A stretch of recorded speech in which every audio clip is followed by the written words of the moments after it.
Amém, glória a Deus. Querido, o tema dessa mensagem que eu quero pensar com vocês nessa noite é: o plantio é livre, mas a colheita é obrigatória. Eu vou repetir. O tema dessa mensagem é: o plantio é livre, mas a colheita ela é obrigatória. Eu não vou pedir para você falar com o seu vizinho do lado, com o seu irmão do lado. Eu vou pedir para você falar para você mesmo. Eu quero que você repita comigo, para que fique memorizado isso dentro de você. Repete comigo assim: o plantio é livre. Não pode ser melhor. O plantio é livre, mas a colheita é obrigatória. Amém? Ou seja, querido, deixa eu pensar aqui com você. Nós somos livres para fazer as nossas escolhas, para plantar, para semear. Amém? Nós somos livres para fazer as nossas escolhas. Você é livre, eu sou livre. Só que, querido, a colheita nós não podemos escolher, porque a colheita é o resultado daquilo que nós escolhemos, daquilo que nós semeamos. Então nós não podemos escolher qual vai ser a nossa colheita. Ela é uma consequência daquilo que nós estamos plantando. Amém? Amém, queridos? Eu quero ler com você aqui Gálatas capítulo 6. Projeta para mim, fazendo um favor. Isso, aplauda Jesus bem forte aí, querido. Aleluias, glória a Deus. Glória a Deus pela palavra de Deus, né, irmãos? Pela verdade absoluta, né, que nos liberta. Gálatas capítulo 6, verso 7, verso 8. Verso 7, verso 8. 7. Diz assim a palavra do Senhor: não vos enganeis, Deus não se deixa zombar. Portanto, tudo o que o homem semear, isso também colherá. Pois quem semeia para a sua carne, da carne colherá ruína. Mas quem semeia para o Espírito, do Espírito colherá a vida eterna. Feche seus olhos, querido. Pai, em nome de Jesus, Pai, obrigado pela Tua palavra. E de verdade, Senhor, nós, Pai, como Igreja Batista Betel, como nosso pastor tem nos ensinado, nós acreditamos que a Tua palavra, ela é a verdade absoluta, Senhor, absoluta, Pai. E a Sua palavra, Senhor, ela foi lida aqui agora, Senhor. E eu quero declarar, Senhor, que tudo que vai ser semeado aqui através da Sua palavra vai cair em terra boa, Senhor, vai frutificar, Senhor. Senhor, em nome de Jesus, prepara a terra, prepara os nossos corações, prepara o coração de cada um que está aqui nessa noite, Senhor. Teu filho que entrou aqui nessa noite, querendo uma resposta, querendo algo da Tua parte, mas a minha oração é, Senhor, fala conosco aquilo que o Senhor quer falar, não aquilo que nós esperamos ouvir, Senhor. Senhor, em nome de Jesus, amado Espírito Santo, mais uma vez eu oro e reforço diante de Ti. Somente o Senhor tem poder para nos convencer do pecado, do juízo e da justiça. Por isso, amado Espírito Santo, nós Te damos toda a liberdade aqui neste lugar, Senhor. Fala conosco através da Sua palavra, Senhor. Nos exorta, nos corrige, nos aperfeiçoa, Senhor, para que possamos nos tornar mais parecidos contigo e glorificar o Teu santo nome. Eu oro e eu agradeço a Ti em nome de Jesus. Amém. Amém, querido? Vamos lá então. A expressão o plantio é livre, mas a colheita é obrigatória, é um provérbio que se transmite a ideia de que cada um tem liberdade para tomar suas decisões e agir como quiser. Ou seja, plantio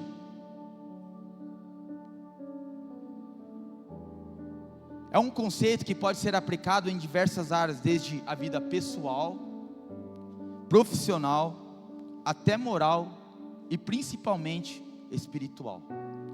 Sabe, querido, eu olhando para esse texto, olhando para tudo que nós estamos vivendo como igreja, os desafios que nós temos de ir para a nossa nova casa, olhando para a minha vida, para as esferas da minha vida, no meu trabalho, na minha vida espiritual, na minha família, no meu casamento, eu pude notar algumas coisas. Eu pude notar que em algumas áreas da minha vida eu estava semeando corretamente, eu estava fazendo as escolhas certas, e automaticamente eu estava colhendo coisas boas, frutos bons.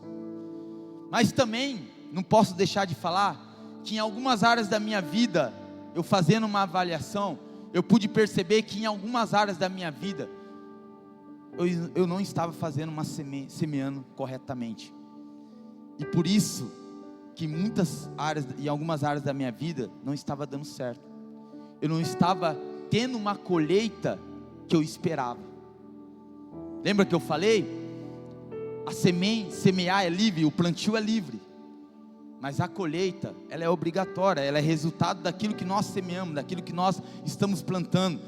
E eu achei muito interessante que o nosso pastor Valmir, ele ministrou aqui domingo passado, e ele falou sobre Judas, mas ele falou algo que ficou gravado no meu coração, que as igrejas, elas estão se expandindo, há uma explosão de uns tempos para cá. A igreja, daqui uns dias, ele falou aqui, eu não me recordo, mas ele falou assim, que daqui um tempo, a igreja evangélica, ela vai se tornar mais de 50%, quem aqui ouviu isso? Quem lembra que o nosso pastor falou isso? E sabe, querido, e ele também falou aqui, frisou muito bem, ele vem frisando isso muito bem aqui, que as igrejas estão crescendo, as igrejas estão lotadas, muitas igrejas estão lotadas, abarrotadas, mas o pecado ainda continua e cada vez mais se alastra. Tantos pecados, querido, que a gente vê dentro da igreja, divórcios, índice de divórcios estão crescendo, tantas coisas, tantos pecados, imoralidade sexual, muitas coisas. E eu olhando para esse texto aqui, o apóstolo Paulo aqui, ele está escrevendo ele escreve essa carta para Gálatas, que aqui nesse momento aqui, estava se levantando e estava influenciando a igreja lá, falsos mestres, que querendo invalidar, presta atenção, querendo invalidar a graça, a salvação, querendo colocar um peso de novo em cima dos Gálatas, da igreja que estava em Gálatas, que sobre a circuncisão, sobre a lei moral, queria incumbir isso na igreja. Nosso pastor falou muito isso também sobre legalistas. Mas o que eu quero focar hoje aqui com você, querido, e eu quero que você entenda que isso falou muito forte ao meu coração. Deus, Ele não quer nos punir. Amém? Deus, Ele não quer nos punir. Ele não deseja isso. Ele não quer ver os seus filhos perecer. Ele não quer ver a sua igreja tendo uma má colheita. Muito pelo contrário, Deus quer que a gente prospere. Deus quer que a gente cresça. Deus quer que a gente flua nos dons, no Espírito. Ele quer que a gente cresça na nossa família, na nossa empresa, na sociedade. Sim, Ele quer e Ele deseja muito isso. Mas a pergunta é: como nós estamos semeando? Aonde nós estamos semeando? E aqui o apóstolo Paulo, ele deixa muito bem frisado aqui no versículo 7, desde o versículo 7, no versículo 8 ele começa a falar, que aquele que semeia na carne, da carne vai colher corrupção. Deixa eu te falar, querido, não há nada de bom na carne. A carne, ela nos torna egoísta. A carne, ela nos torna mesquinhos. A carne faz a gente pensar em nós mesmos, nos nossos desejos, nas nossas vontades. E quando nós semeamos na carne, querido, automaticamente nós vamos dar luz ao pecado. Não pode vir nada de bom da carne, querido. A carne, ela é egoísta, sabe? Mas quando nós olhamos, o apóstolo Paulo, ele fala: mas aquele que semeia para o Espírito, esse colherá a vida eterna. E eu quero ler com você Gálatas capítulo 5. Só para você poder entender aqui, que eu quero entrar no texto principal aqui. Gálatas capítulo 5, do verso 16 em diante. Gálatas 5, 16 em diante, diz assim, ó. Presta atenção, querido. Por isso digo, vivam pelo Espírito, e de modo nenhum satisfarão os desejos da carne. Pois a carne, ela deseja o que é contra o Espírito, o Espírito o que é contra a carne. Eles estão em conflitos um com o outro, de modo que vocês não fazem o que desejam. Todavia, se vocês são conduzidos pelo Espírito, não estão debaixo da lei. Vocês não estão debaixo da lei. Ora, as obras da carne são, faça uma avaliação, querido, são manifestas, e ela é imoralidade sexual, impureza, devassidão, idolatria, feitiçaria, inimizades, desavenças, ciúmes, ira, egoísmo, dissensões, facções, inveja, embriaguez, orgias e coisas semelhantes a essas. Eu vos advirto, como antes já os adverti, aqueles que praticam essas coisas não herdarão o reino de Deus. Próximo. Entretanto, o fruto do Espírito é amor, alegria, paz, paciência, amabilidade, bondade, fidelidade, mansidão e domínio próprio. Contra essas coisas não há lei.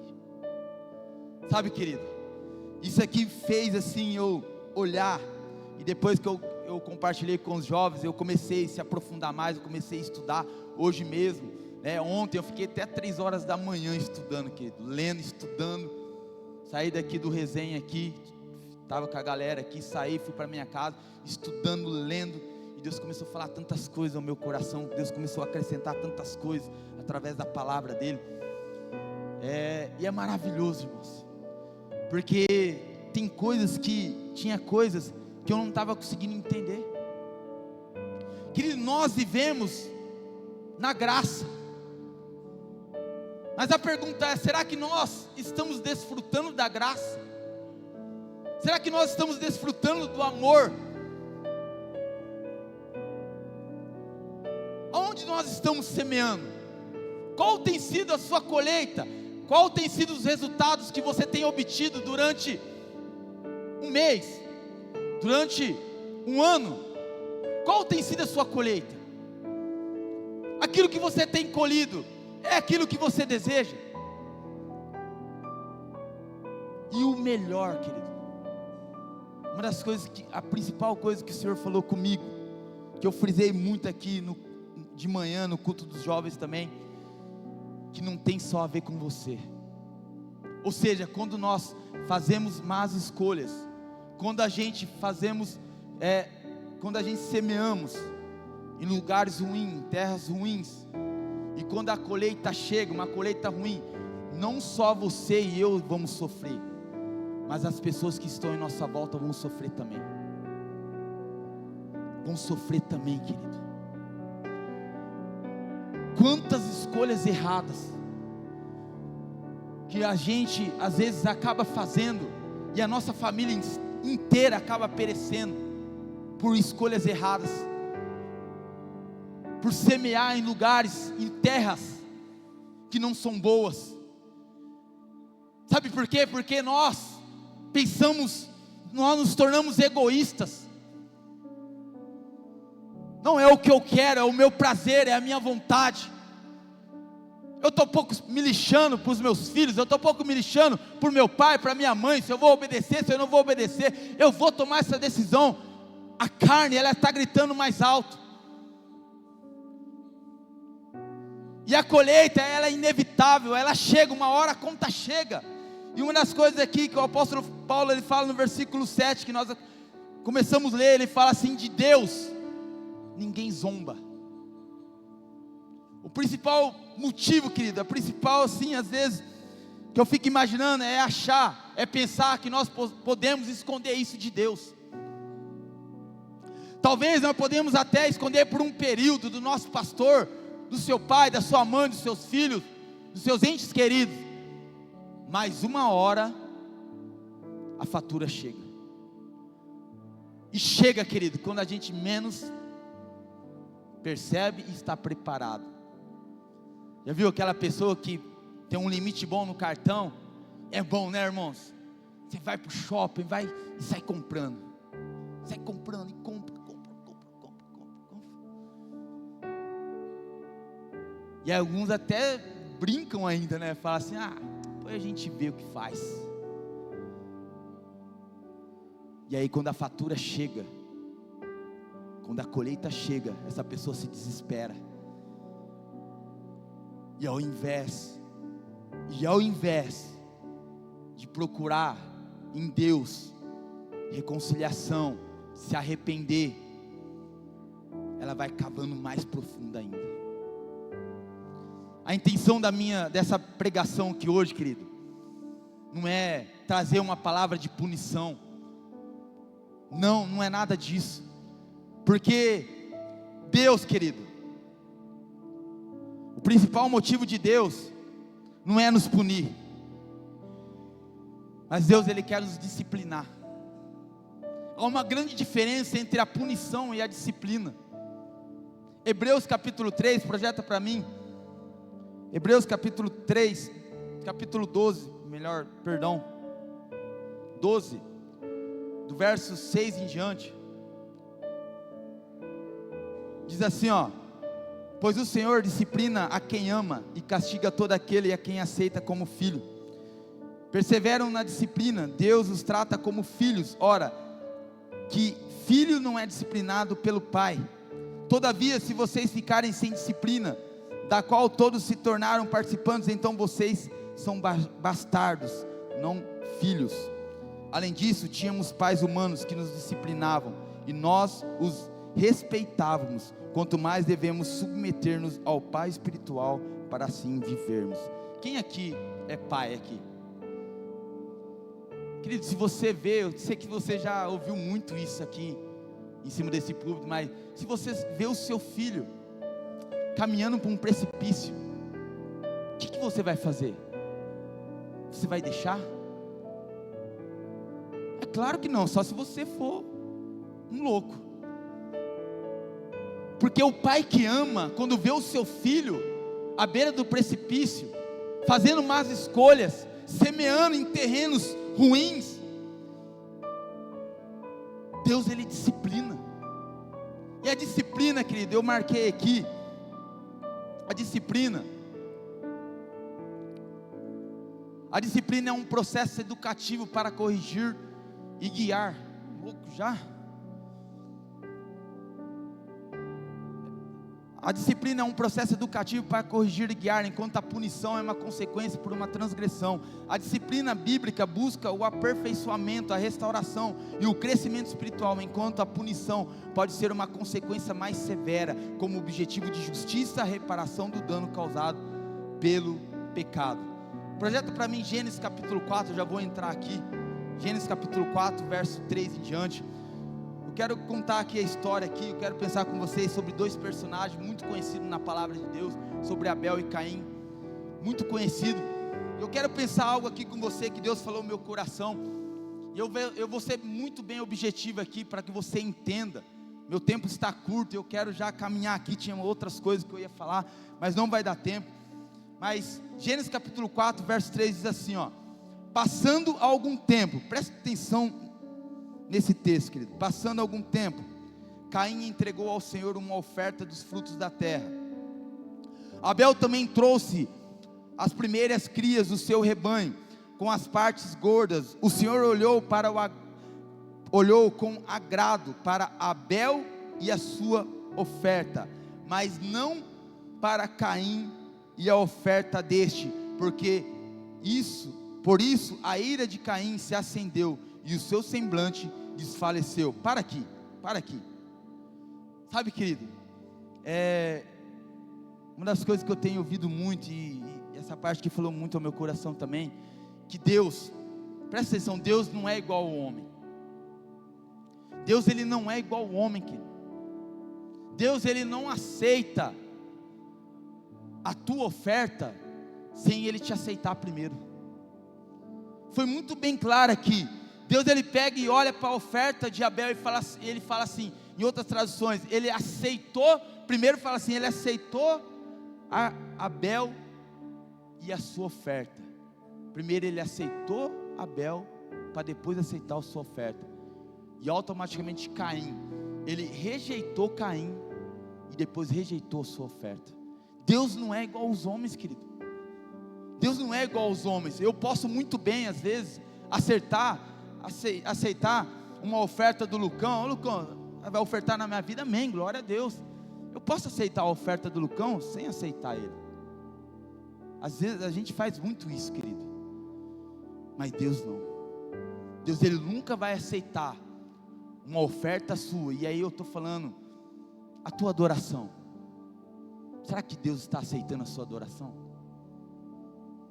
Você que serve em alguma área da igreja, que presta serviços aqui, Deus está aceitando? Deus está aceitando você primeiro, antes de aceitar aquilo que você está entregando. Nós tivemos aqui agora há pouco os dízimos e as ofertas. Será que Deus está aceitando a sua oferta, o seu dízimo? O que nós estamos semeando, querido? E é interessante, querido, que passa o próximo aqui. Então o Senhor disse a Caim: por que você está irado? Por que desfaleceu o seu semblante? Se você fizer o bem, Caim, é só você fazer o bem, não se levantará? Se porém não fizer, saiba que o pecado o espreita à porta, ele deseja governá-lo, mas você deve dominá-lo. Você deve dominá-lo. Sabe, querido, isso aqui é muito forte.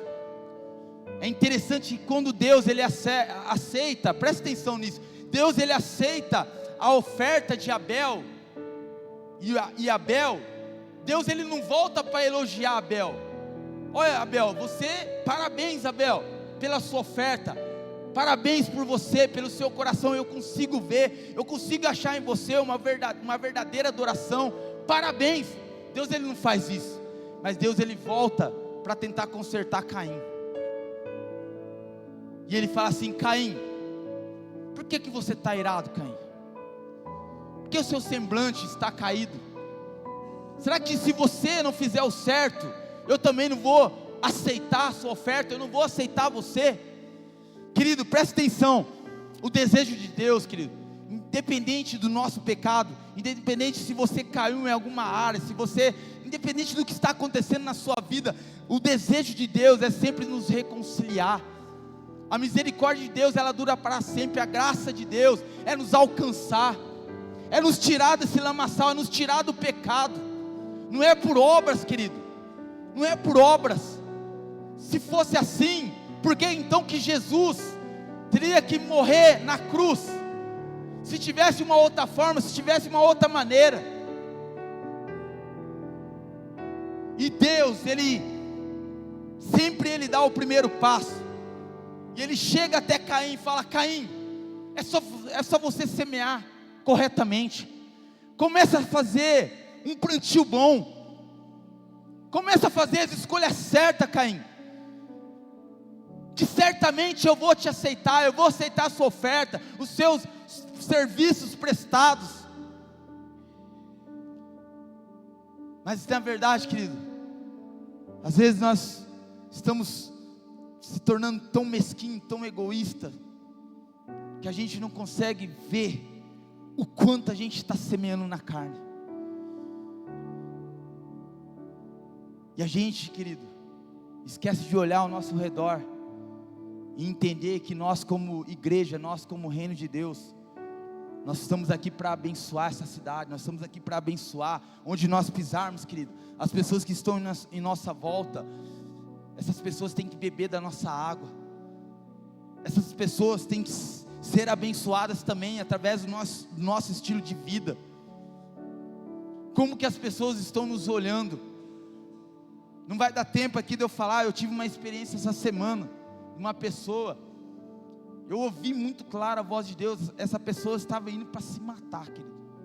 Eu estava lá no meu trabalho, E Deus falou assim: vai em tal lugar. Eu nunca fui nesse lugar, não vou falar o nome aqui. E eu fui lá,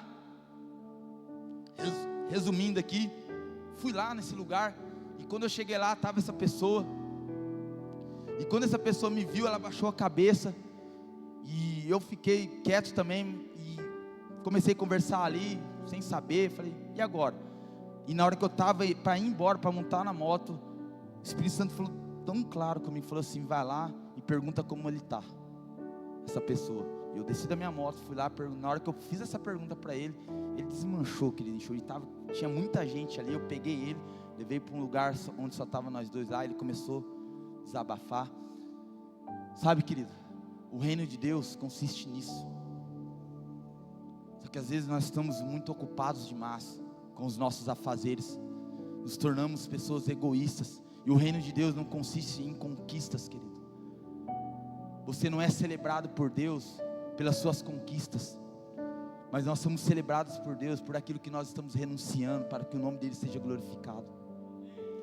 E é difícil a gente falar sobre isso, porque eu sei que todos nós temos a nossa família, a nossa casa, e com certeza nós não vamos deixar de jeito maneira com que a nossa família passe necessidade, os nossos filhos. Nós queremos dar o melhor, e glória a Deus por isso, e tem que ser dessa forma. Mas e o reino de Deus? E o reino de Deus e as pessoas que estão em nossa volta? E as pessoas que estão em nossa volta, querido. Mas quando nós plantamos no Espírito, querido, não só nós somos abençoados, temos uma colheita extraordinária, mas as pessoas que estão em nossa volta também são abençoadas também.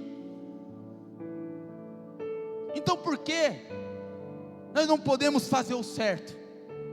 É só fazer o certo. Hebreus capítulo 3, Deus ele vai falar assim: se hoje ouvires a voz de Deus, não endureça os vossos corações. Quantas mensagens nós não temos ouvido aqui, em cima desse púlpito? Quantas mensagens nós não temos ouvido pela internet? Mas o que tem mudado em nós?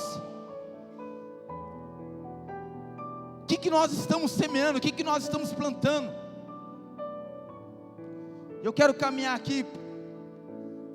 Diz assim a palavra de Deus. O projeto para mim é Gênesis capítulo 4. Volta para mim lá. Meu tempo já está se esgotando já.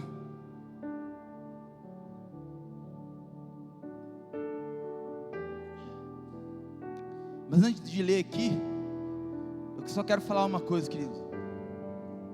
Nós nunca podemos atribuir a Deus, presta atenção, nós nunca podemos falar, não, é castigo de Deus, não, é punição de Deus, algo que nós semeamos, algo que nós estamos colhendo, que é consequência daquilo que nós semeamos. Muitas pessoas estão atribuindo isso a Deus, é porque Deus pesou em cima de mim. Não, querido, Deus ele não quer nos punir, Deus ele quer nos disciplinar, e a disciplina quer trazer para nós o aperfeiçoamento. Ele quer que a gente largue essa vida, esse estilo de vida, esses plantios que nós estamos fazendo, que estão tendo sérias consequências. Deus ele quer nos tirar desse lugar. Deus ele quer nos tirar da carne, ele quer nos tirar das trevas e nos trazer para a sua maravilhosa luz, pela sua graça, pela sua misericórdia. Deus é a principal pessoa, querido, que deseja isso. Mas às vezes sabe o que está acontecendo? Mensagem após mensagem, nós escolhemos sair da igreja do mesmo jeito que nós entramos, carregando esse pecado às vezes já se tornou um bichinho de estimação nas nossas vidas. Esse pecado, para nós, tanto fez, tanto faz. E deixa eu te falar uma coisa, querido. Se depois de você pecar, você ficar bem, está tudo bem com você, cara, a coisa está séria com você. Mas se depois de você pecar, você ficar mal, então você está bem. Porque o pecado ele tem que nos incomodar. O pecado, ele precisa nos incomodar, querido. Como que pode, querido? A partir do momento que nós cometemos um erro, um pecado, e nós sabemos muito bem disso, agir como se nada tivesse acontecido. E tem muitas pessoas, infelizmente, fazendo isso muito bem, achando que vai poder encobrir isso para sempre. Mas de Deus ninguém zomba, querido. E eu postei uma frase esses dias, não me recordo de quem é essa frase, mas essa frase dizia assim, que um pecado escondido aqui na terra é um escândalo lá no céu. Porque de Deus nós não podemos esconder nada, querido. Talvez você pode esconder por até um certo, determinado momento, um certo tempo de alguém. Só que uma hora, querido, explode. E eu quero terminar aqui, meu tempo acabou. Passando algum tempo, versículo 8. Caim falou com seu irmão. Volta para mim o 6, fazendo favor. Já vou encerrar aqui. Então o Senhor disse a Caim: por que você está irado? Por que desfaleceu o seu semblante? Caim, se você fizer o bem, não se levantará? Se porém não o fizer, saiba que o pecado o espreita a porta, e ele deseja governá-lo, mas você deve dominá-lo. Você deve dominá-lo. Quando você sabe que à sua frente está algo errado, que você está prestes a cometer um pecado, o que você está fazendo? Você continua? Ou você tenta dominá-lo? Porque se isso não acontecer, querido, esse pecado, ele vai te governar. E é triste falar isso, porque existem muitas pessoas dentro da igreja sendo governado pelo pecado, sendo governado pela carne, e tendo colheitas desastrosas. E o pior, querido, as pessoas que estão em sua volta estão perecendo, sofrendo por causa das suas escolhas, das suas colheitas. Mas se hoje você que está aqui, querido, ouvir a voz de Deus, não endureça o seu coração, querido. Quantas mensagens você já não tem ouvido? E o mais importante aqui, querido, próximo. Caim falou com seu irmão. Caim ouviu Deus, irmãos? Não. Caim continuou. Deus, ele sempre quer nos levar ao arrependimento. Deus, ele sempre quer falar: filho, por favor, eu tenho algo melhor para você. É só você se arrepender, é só você fazer o certo. Começa a fazer as coisas certas daqui para frente, para você ver a colheita extraordinária que você vai ter. É só você escolher o certo, é só você semear em terra boa. Mas sabe o que muitos preferem? Não, eu vou sair daqui do mesmo jeito. Eu vou sair daqui semeando na carne. Eu vou sair daqui, deixar o pecado me governar. E por isso, você e as pessoas que você ama estão perecendo. Caim falou com seu irmão Abel: vamos para o campo. Quando estavam lá, Caim atacou Abel e seu irmão e o matou. Próximo.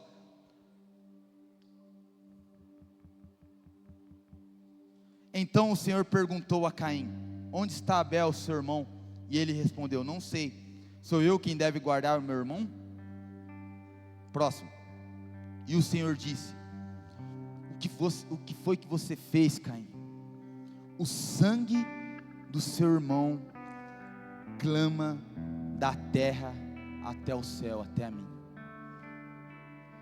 Não vai dar tempo de ler, querido, mas eu quero parar aqui, que eu quero ler deixar para ler o último versículo, mas eu quero aplicar aqui com você algo muito interessante. Você lembra que eu falei que não há nada que a gente possa esconder de Deus? O sangue de Abel tinha subido ao céu, querido. Só que o sangue de Abel, presta atenção, ele estava clamando contra Caim por justiça, estava clamando contra Caim por vingança. Em outras palavras, olha Deus, olha o que o meu irmão fez, olha o que o meu irmão fez comigo. E o sangue de Abel estava clamando por justiça, clamando, justiça, vingança, justiça, vingança.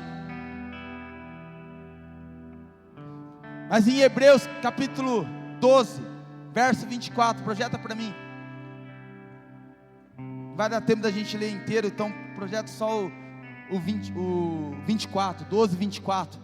Diz assim: a Jesus, o mediador de uma nova aliança, e ao sangue aspergido, que fala melhor do que o sangue de Abel.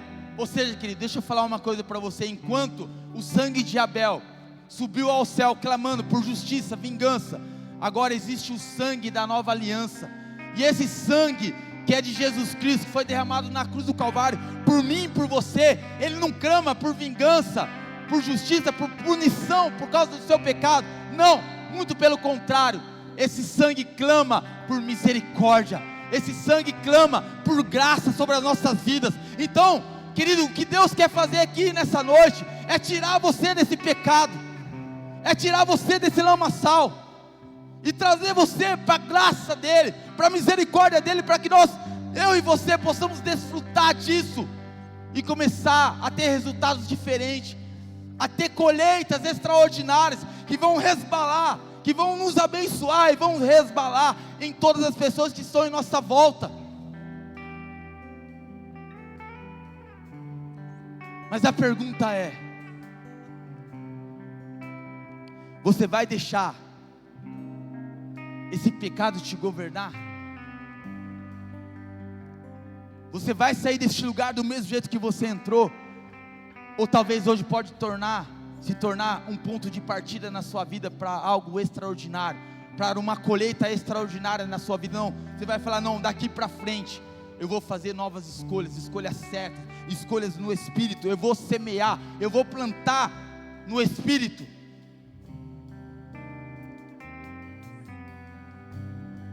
Eu quero orar com você, querido. Eu quero ler o último versículo.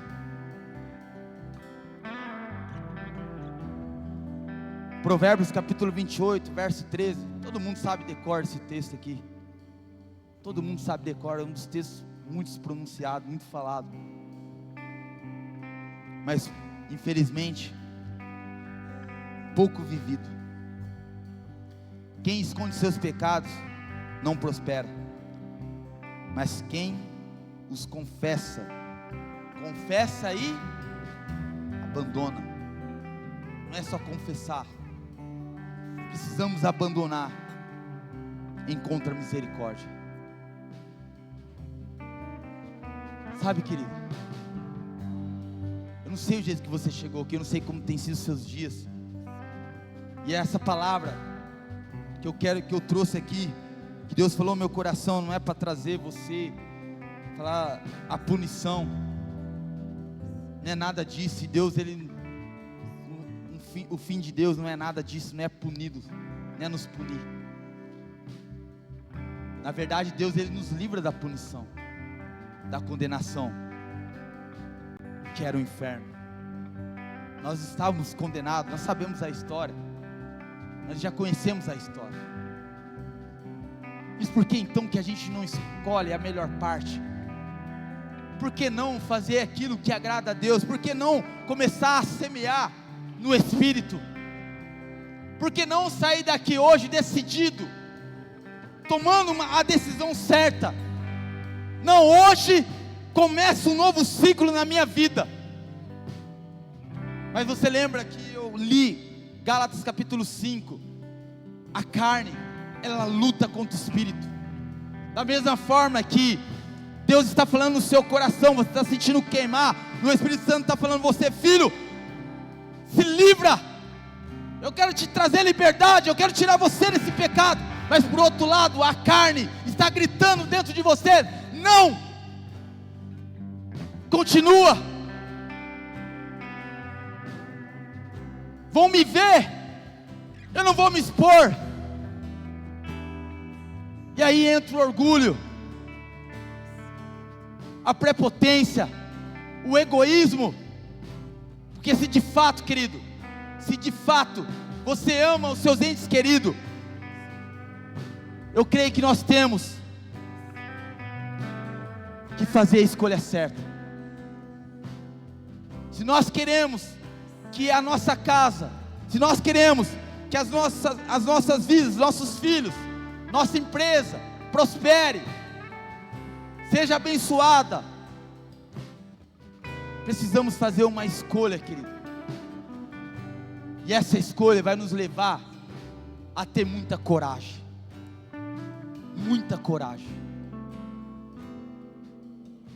E eu quero orar com você.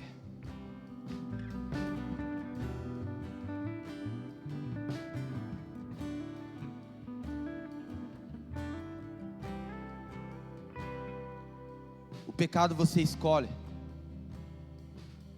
Você pode até escolher o pecado, mas as consequências que irá sofrer, não. Pecado é errar o alvo, desobedecer a Deus. E para mim, querido, a principal consequência do pecado é a separação de nós de Deus. A principal consequência do pecado, de muitas consequências, mas a principal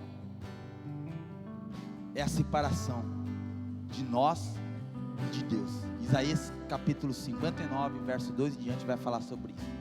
O que nos separa de Deus é o pecado.